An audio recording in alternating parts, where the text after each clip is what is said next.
So first of all, thank you for joining this talk. And I would like to give a special thanks to Dr. Nick Terani and ITU for giving me this opportunity to share my experience and talk about like what lessons did I learn from my own startup. And special thanks to Chris as well for helping me, set up this talk, this event. And I hope I'm not going to bore you.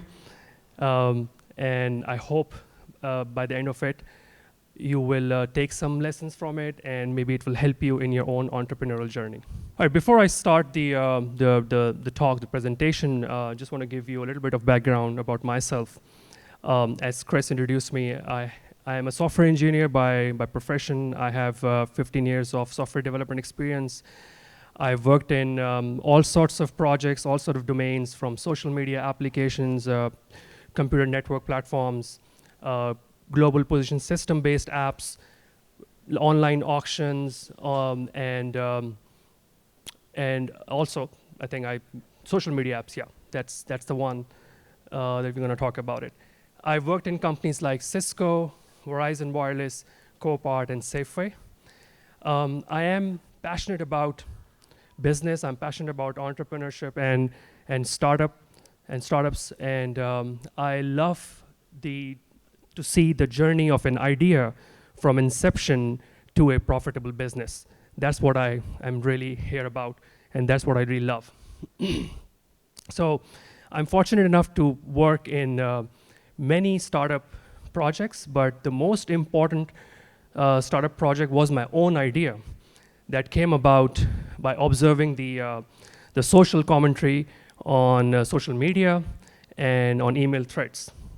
So I worked on it for 5-6 years, but it ended up in a failure. But I learned a great deal of lessons from it. So that's why I'm here to share that experience, like what the lessons I learned from it and how you might, find it useful in your own startup journeys.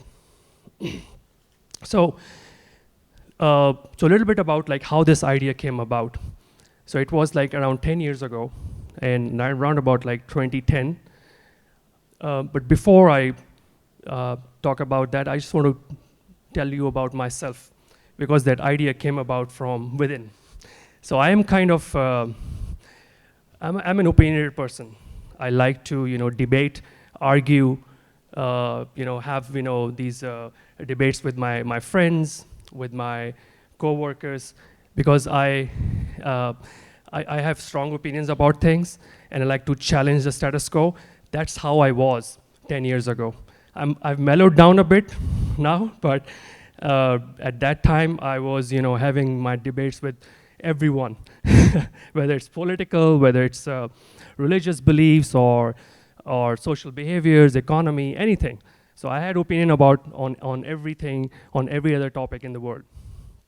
But the most interesting debates I had was on this Yahoo Mail group. So there was a company where I used to work in 2010. It was a small company. There were 30 to 40 people there. And one of our coworkers created this Yahoo Mail group. And everybody used to share, their opinions on that, email forwards, political views, and whatever is happening currently. And I used to take this as an opportunity to attack them, come up with my own rebuttal. And that used to start a war of words on that email thread. Now think about it. It's all happening in the office. Everybody is there, and I am arguing with a person who is sitting 5 feet away from me. And the management didn't even know that's what's happening. So it was fun, it was entertaining, and sometimes it used to last a couple of weeks. One argument, one point of view, one political debate used to last a couple of weeks. And it had all the drama, all the elements of drama. It had fun, humor. People used to team up or gang up on others, and sometimes it was offensive. But overall, it helped us to learn about others, like learn about the other side of the argument. So I was involved in many of these debates because I had this personality, like a strong opinionated person. So I started to uh, see some patterns, some issues with this type of format. First of all, they were very long. There was no time restriction. There was no time constraint. And some people used to hijack the debate by sending tons of forwards, tons of emails. And at the end of all this, there was no declared winner or loser. So one thing led to another. I thought that why not build a platform, a social media platform, which will give an equal opportunity to both sides. It will keep the debates short and concise, and we will gamify it by introducing scorecard. So at the end of that debate, or that short, concise exchange, there will be a winner, a clear winner or clear loser. So that's where the idea came about. I called that idea Trumpit, Trumpit. So it was a eureka moment for me. I thought I found my I found my passion, and I can start building on that. So I rolled up my sleeves and I went straight to it. Because I was a software engineer, so I thought that I can build it. 5, 6 years later, it ended in complete disaster. It did not work out. It was a failure. And I felt really depressed. And I was angry at myself, I spent so much time, so much energy on this idea, and it never was not successful. Although it's in production, it's running. You can still go out there, but it didn't work out at the end. But as the dust settled down, I started to introspect, what went wrong. I started reading up books, started doing my own research. I started listening to mentors, and I was able to identify 5 critical mistakes that I made that led to this failure. So I call them the 5 lessons from a startup failure. So that's why I'm here, and let's start.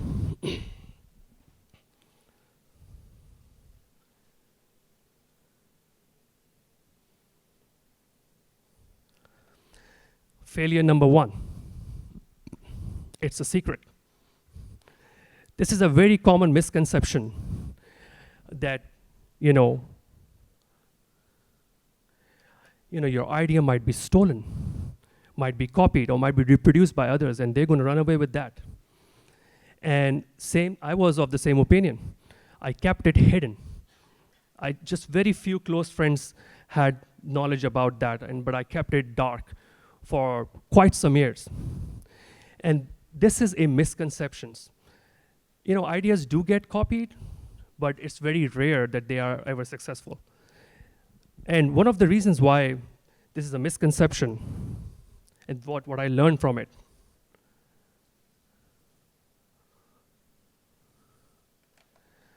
nobody cares about your idea. That's the number 1 thing. There are hundreds of ideas out there. I know in this room you might have some kind of a product or service idea, in your lifetime. Everybody thinks about ideas. Ideas are cheap. It's the execution that really matters. And when you think that your idea is unique, no. If you talk to, you will find 50 other people with the same kind of idea. So nobody cares, and you shouldn't worry about it getting stolen. It's like, when a student tries to cheat by looking at some other other students' answer sheet, does he know, or does he or she knows that those answers are correct? No, you don't know whether the other person's answers are correct or not. It's kind of the same thing. Idea is just an idea. It's a concept. It originates from your head. It has to go through that journey. So why would somebody copy it and when it hasn't proven itself? That's the second point. It only matters when it works out, when it becomes profitable. Yeah, then people might clone it. But idea goes through a journey, a long phase, before it becomes profitable.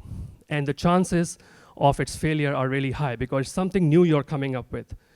So these are 2 points that you shouldn't worry about the idea getting stolen. And the third point is,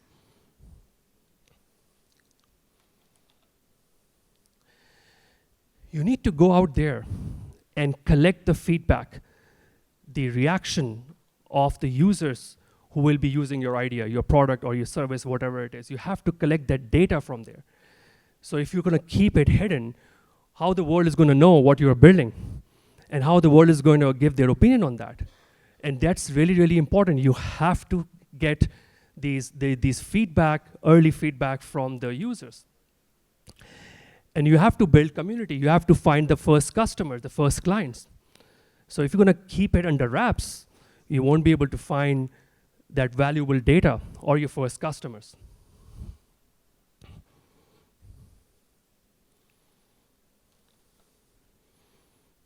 And you need partners, you need investors, you need funding, and you need a team who are gonna work on your idea, who are gonna build and develop it, engineer it. So if you're gonna keep it hidden, nobody's gonna come and knock on your door that, yeah, I want to work and I can contribute in your project. And you also need mentors. Mentors have years of experience. They are the gurus of the industry or a particular domain. You need them as advisors.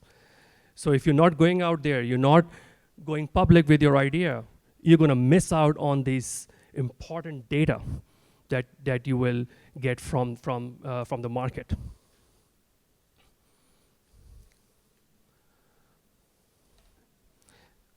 And share it early. The more sooner you start going out there, the more sooner you express, you may go public with it, the earlier you're gonna get the feedback. And that will help you in your early design to make adjustment. Everybody knows that once you start developing your product or service, it becomes really costly if you change it once it's fully matured. So earlier, the feedback that you get, it will help you in your design. So share it early as possible. I didn't do that, all of these. I kept it hidden for a couple of years. And this is the result of, keeping it a secret. We realized very late that users needed a mobile app, not a web app. We developed a web app first, but when we finally took it to people and started showing it to people, they said, like, I'm gonna use your web app, I'm looking for a mobile app. So that's the first thing we missed out. We didn't know anything about our user demographic. We found out later that it's just 18 to 13 years of age. They're mostly young males who are active on forums, and it's a very niche market because not everybody likes to debate and argue.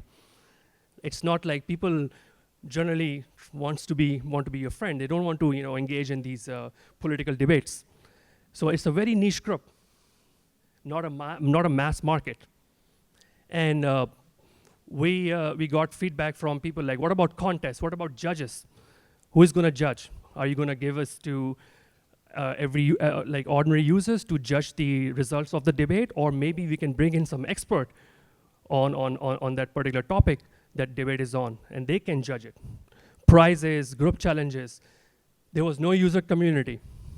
And without partners, a proper team, it took like almost 3 years to build the first version of the app. 3 years is a lot, it's huge. Things change. Just like the mobile app thing, because when I started in 2010, the smartphones were just getting into the market.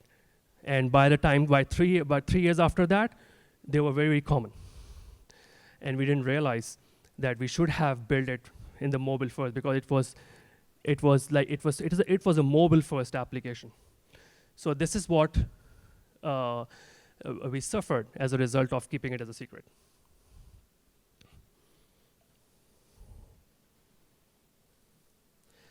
Failure number 2. So I treated my startup as a side hustle. Because I had a great job at that time, great high paying job. I had a good work-life balance. And I thought, I can squeeze a couple of hours here and there every week, and I can start building it on the side. And once it matures, then I'm going to jump on it full 100%. But it didn't work out that way. First of all, You are going there to change the world. A startup is something new that hasn't been done before. There's no market for it. You have to find a new market. You have to prove that it works, validate its value proposition. And charity of effort will not work. You have to commit yourself 100%. It's not like you are selling t-shirts online. Driving an Uber is a side hustle, but a startup is not a side hustle. You have to commit to it 100%.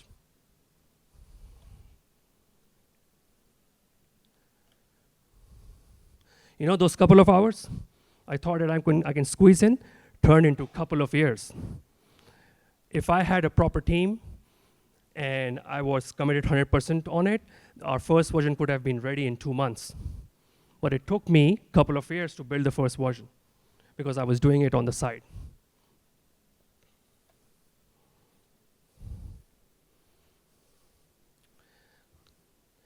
So if you're not ready to commit 100%, if you have a good idea, you have done its validation, but if you're not ready for it, you cannot, like, for example, you have a critical job, you want to support your family, then don't commit to it.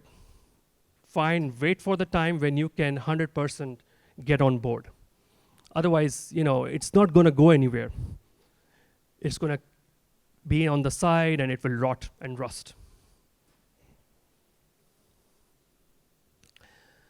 Also, startups have a very small launch window to prove that the product or the service that you are building is worth it in the market. And you have to put all the maximum effort, resources, and energy in the launch phase. I kind of like give an analogy of a space shuttle launch. As you can see, the maximum energy, the maximum effort, the maximum fuel is burned at the launch phase. If you're going to put chunks of energy into this rocket, what will happen? It's going to tip over and it's going to destroy itself. It's not going to go anywhere. So in order to launch it, you have to put the maximum effort there. And it's a short window. It could be 3 months, it could be 4 months, it could be 6 months. You have to prove that the idea is worth it, that people are going to buy it in the market. So I kept it as a side hustle, and the results are here. Never worked. Failure number 3. This is one of the most critical failures. I know what my users want. This is a flawed thinking when you think about an idea, a product or service, and you think that you have all of it worked out in your head. You don't need to go out and validate it. You know what your users want. You think you know what your users want. You think your customers know, you know your customers. And they will like your idea, they like your service, like your product. So this kind of flawed thinking, some of the examples of these flawed thinking are, I found a gap in the market. You think like, nobody is giving any solution for this. So if there's a gap and I'm the only one, we are the only one coming up with a solution, then it must be right.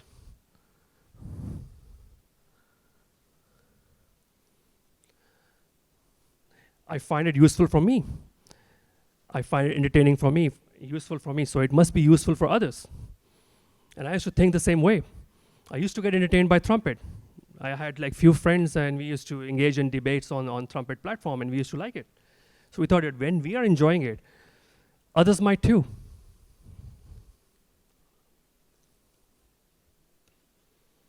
Why not load it up with amazing features? Build a perfect product. Our customers, users won't be able to resist it. We'll load it up with so many advanced technological features out there that they won't be able to resist it. Or let's build a prototype. Let's develop a prototype and then validate the idea. That's another way of people think about it. Like, I don't want to validate it. I can build a quick prototype and then go into the market and start validating it. But even building a prototype requires money, it requires time, it requires energy. And do you know what is the result of this kind of thinking? Oh yeah, also one point I missed here is, make it perfect. It should be perfectionist doesn't work in a startup world. You have to make things work just enough so that people can, you know, people can use it and perform certain job. But it doesn't have to be perfect. It can be buggy. But I used to think like, I have to fix everything. I have to fix all the bugs so that we don't create a bad impression that we are not focusing on quality. So here are some of the examples that what this kind of thinking leads to. You might end up selling a refrigerator to an Eskimo, or the amazing security system there. So that's what happens when you think that everything is worked out in your head and you know what your customers want. You have found a gap.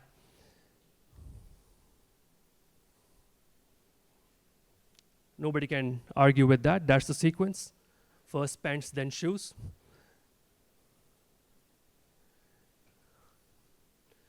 First market, then product. What does it mean? The market should drive your product. The market should drive your service, not the other way around. You have to go out there and validate your idea first, even before building any single line of code or any product.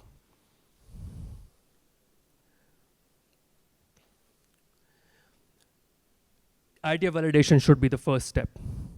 And this is a simple step. It's not that complicated. And it's all on paper. And it's all about talking to people, talking to users, explaining them what your product and service is, how it's going to help you, and get their reaction. Or if you don't have any product idea, you can start from the market. You can go and explore any particular domain and start talking to people there. I'll give you an example. Gym memberships. Find 50 people who have applied for gym membership and start talking to them. Talking to them about their concerns, about their issues, what are their pain points. And when you talk to 50 people in a certain social group, you will start to see some patterns of some problems, some issues. And from there, you can start building a solution for that. So market is the key. You can have amazing technology at your hand, but if the market is not ready for it, it's not going to work. So you have to validate the idea first in the market.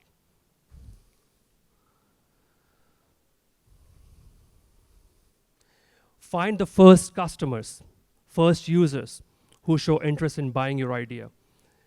You have to see if people are willing to pay for it. You have to find those people out there.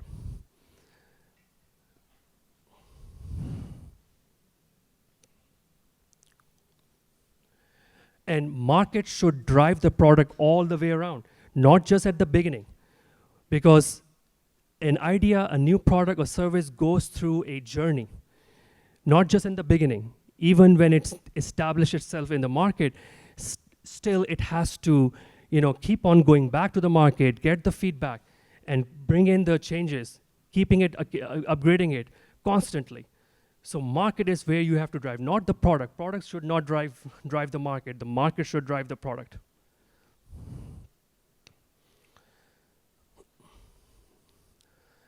And if nobody is buying it, then abandon it. Sometimes people get too attached to their idea, and they don't want to leave it. They want to keep at it. That's this is called the attachment syndrome. You have to get away with it. There are several other ideas out there. You must have heard about Airbus A380. Recently, they announced that they are ending their production. Do you know when they were building the A380, they were marketing it as one of the biggest planes, the most technologically advanced aviation miracle out there. And do you know how much they spent on it? $25 billion. But what happened? The market rejected it. So think about it. If you have $25 billion and you can go wrong, right? Then what's the, how can we? We don't have $25 billion, right? See, this is such a big company, and it's Airbus. It's not that's not their expertise. They have been building airplanes for last 50 years, but they still went wrong. And there were a lot of reasons behind it. There were some political reasons, there were prestige and pride, and they did not see the trend in the aviation industry. They were completely wrong about it. So they ended up their production. So that's a classical example that the market rejected the most advanced plane out there.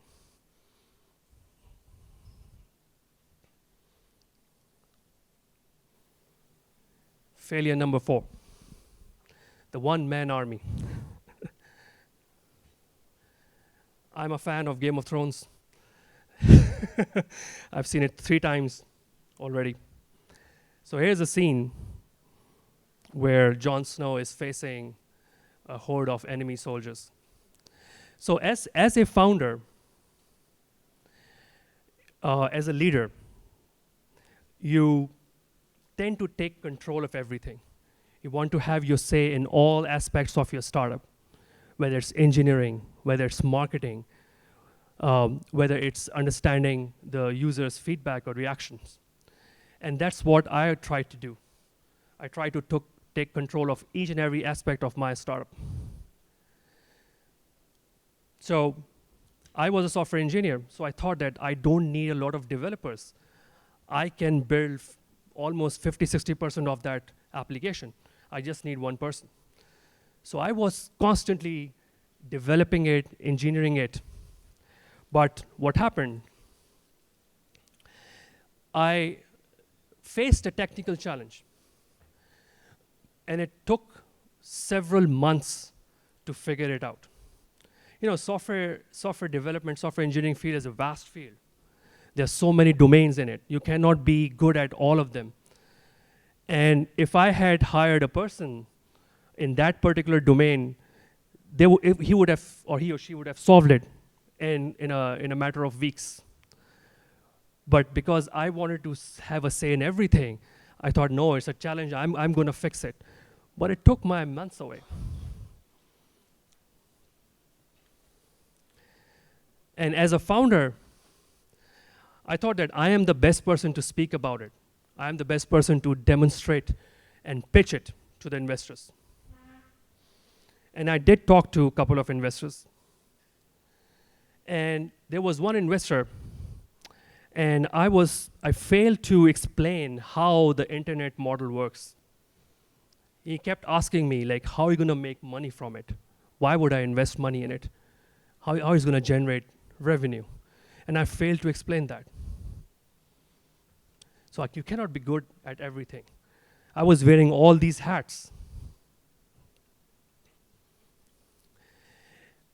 And you also need to analyze your users' feedback. You need to understand how the market is, reacting to your idea. And I thought that I'm the best person to interpret what the users are saying. But I didn't listen. I was not successful at that too. My users kept telling me, hey, we are waiting for your mobile app. And I kept ignoring them. I thought that no, they don't need mobile app. They can use the web app. But I failed to realize that the trends are changing.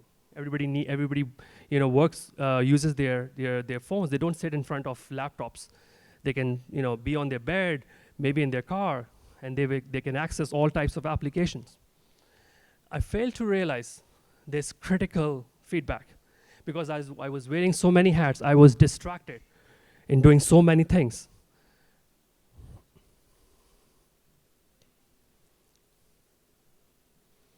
So this is what suited me the best. Because I was the visionary, I should have been focusing on the strategy, the planning, like how I'm going to take it to the next level. But because I was wearing all these different roles, all these small details, took away my focus, and I was not able to do any of this efficiently. So don't be a hero. Focus on your strengths and delegate your weaknesses. So this is how your team should look like. There should be a team. It's no one-man army.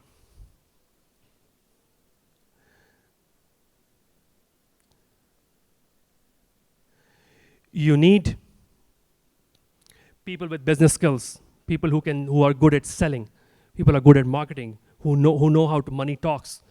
They know how to generate business models.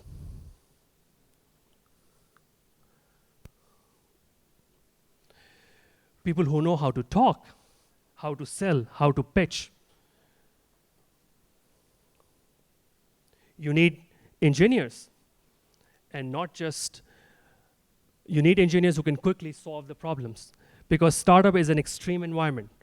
Things are changing every time, because you have to prove that your idea can work for the new market. And for that, you constantly receive feedback, and according to that feedback, you have to make changes, and quickly and efficiently. So you need engineers for that. And leaders and strategists who will plan and provide vision to the whole startup organization. And lastly, and not the least, the mentors. These are the people who have years and years of experience. They have worked in many startups. They are business gurus. You need their advice. Sometimes they are domain experts, and you need all their expertise in your particular area.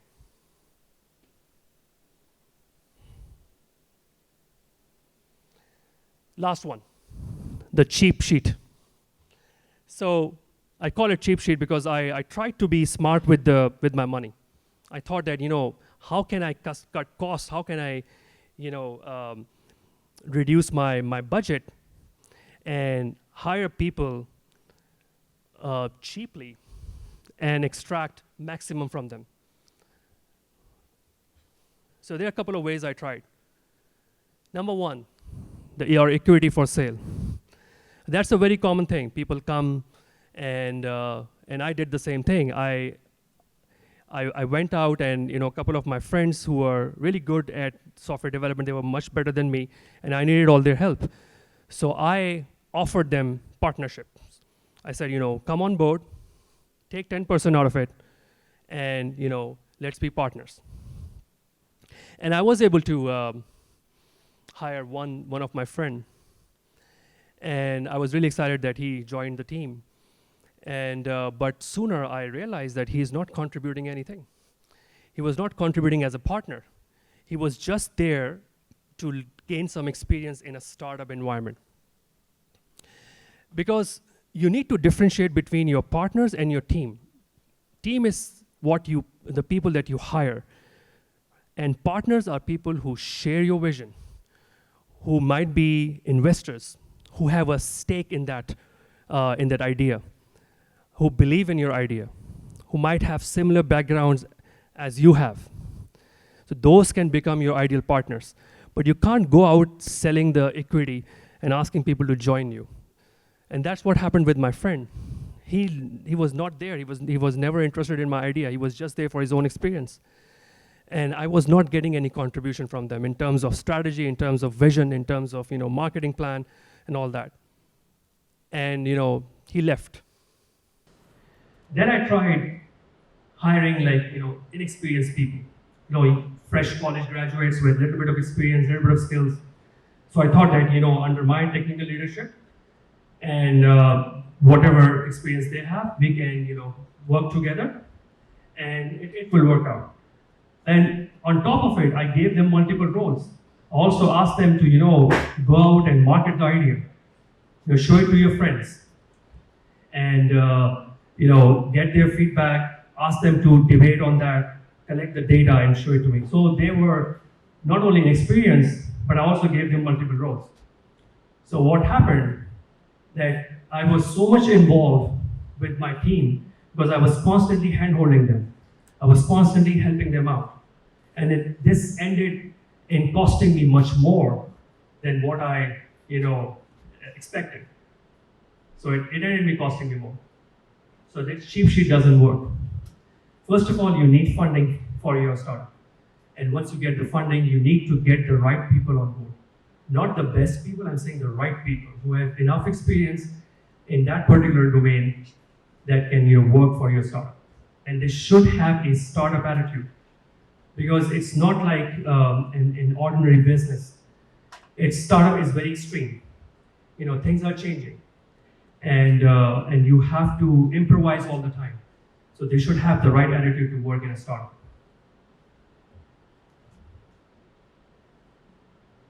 Yeah. So that's the summary of the 5 lessons that I learned.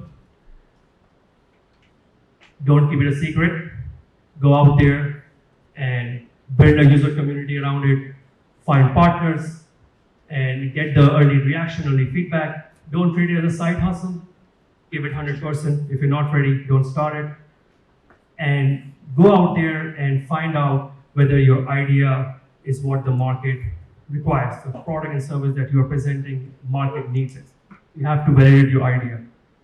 And one-man army doesn't work. You need a team. You need to delegate your weaknesses. You can't do everything. You have to have a trust in your team and get the right people to work for you. That's all. Thank you.